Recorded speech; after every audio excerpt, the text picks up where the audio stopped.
अभी हम जहाँ भी सर्च कर रहे हैं वहीं पे रिंकू सिंह फ्लावर नहीं फायर है, फायर, ऐसे कई सारी बातें देखने को मिल रही हैं। तो जाहिर सी बात है उन्होंने इतनी शानदार पारी खेली है तो वो तो फायर हैं ही। केकेआर को इतनी शानदार जीत दिलाई है उन्होंने। उनके मन में ये बात थी कि उन्होंने केकेआर टीम के लिए कोई ऐसी शानदार पारी नहीं खेली, लेकिन इस पारी को खेलकर वो काफ़ी संतुष्ट नज़र आ रहे हैं। और संतुष्ट हो भी क्यों नहीं, इतनी शानदार जीत जो है। लेकिन जो सर्च किए जा रहे हैं रिंकू सिंह, तो क्या इस शानदार जीत की वजह से ही बस केवल, या कोई और भी बात है? जी हाँ, बात तो यहाँ बहुत सारी है। रिंकू सिंह का शानदार व्यक्तित्व, रिंकू सिंह का शानदार संघर्ष, रिंकू सिंह की शानदार इच्छा शक्ति, रिंकू सिंह का धैर्य, रिंकू सिंह का खुद को टूटने ना देना, बिखरने ना देना। वो एक शब्द है ना, डिप्रेशन में ना चले जाना। बहुत सारी बातें यहाँ देखने को मिल रही हैं, क्योंकि परिवार की स्थिति वाकई बहुत जटिल थी।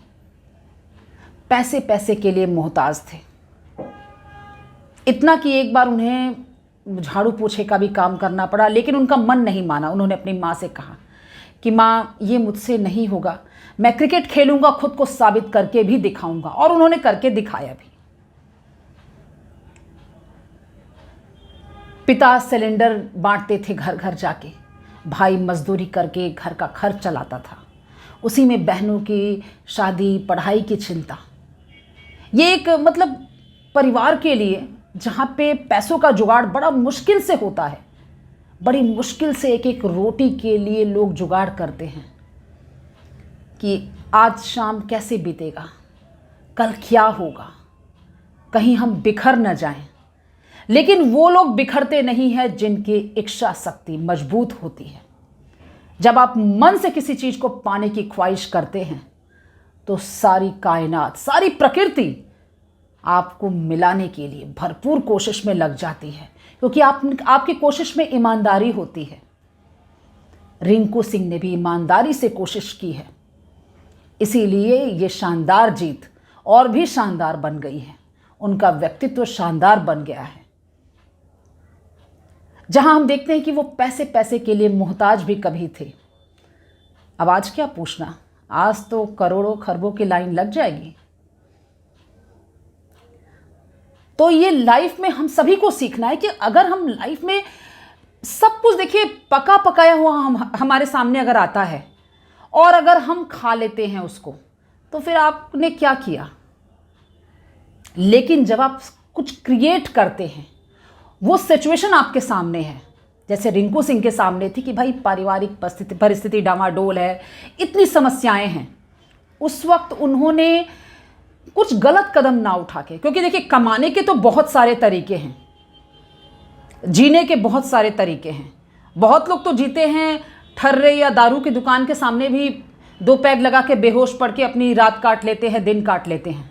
लेकिन रिंकू सिंह ने ऐसा कुछ नहीं किया। रिंकू सिंह ने जो करना था, जिससे मान सम्मान, परिवार की प्रतिष्ठा भी रहे, उस काम को किया। तो आपके पास सिचुएशन बहुत सारे आते हैं, बहुत रंग बिरंगे सिचुएशन आते हैं जिसमें आप टूट के बिखर सकते हैं, लेकिन आप उस सिचुएशन का कैसे सही इस्तेमाल करते हैं, वही चीज़ आपको शानदार बनाता है। ये क्वेश्चन पेपर है जो आया है, उनके सामने वो क्वेश्चन पेपर था, उतना टफ क्वेश्चन पेपर था कि इसे सॉल्व करके दिखाओ, और उन्होंने करके दिखाया। मैं हमेशा कहती हूँ कि लाइफ आपके सामने क्वेश्चन पेपर देती है। जो जितना ही ब्रिलियंट विद्यार्थी होता है, उसके सामने उतना ही उत्कृष्ट तरीके का, उतना ही टफ क्वेश्चन पेपर होता है। और जब वो शानदार तरीके से सुलझाता है तो बस दुनिया उसे याद रखती है। वही आज रिंकू सिंह के साथ हुआ है। उन्होंने अपनी इच्छा शक्ति को, मन को कमज़ोर नहीं पड़ने दिया, और आज जय श्री कृष्णा, जय श्री कृष्णा है। तो बस हमें भी उनके जीवन से यही सब बातें सीखनी है। हमें भी अपने जीवन में हर सिचुएशन से कुछ बेहतर निकालना है, कुछ गलत नहीं, क्योंकि सिचुएशन सबके सामने आती है। लेकिन कुछ लोग अपने जीवन को तहस नहस करते हैं और कुछ लोग उसी को शानदार बनाते हैं, उस सिचुएशन को सॉल्व करके उस परिस्थिति को अच्छी परिस्थिति में बदलते हैं। अब आज आप ही बताइए कि अब क्या रिंकू सिंह किसी चीज़ के मोहताज हैं? जी नहीं।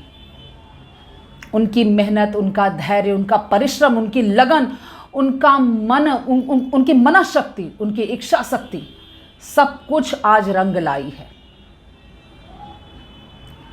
तो इसी भाव के साथ मैं इस वीडियो को ख़त्म करती हूँ कि आप सबके अंदर भी जो लोग जीवन को यूं ही गंवा देते हैं, हर पल को यूं ही ख़त्म कर देते हैं, अपने हर पल में जीना सीखिए। जीवन एक बार मिला है, लेकिन जीवन जीने का तरीका आपको डिसाइड करना है। जैसा तरीका आप चुनेंगे, आपका जीवन वही सर्टिफिकेट आपको देगा, वही सर्टिफिकेट आपको देगा कि आप शानदार हैं कि आपका जीवन बकवास है। तो शानदार ही बनाइए, बकवास बनाने की ज़रूरत क्या है। तो जय श्री कृष्णा।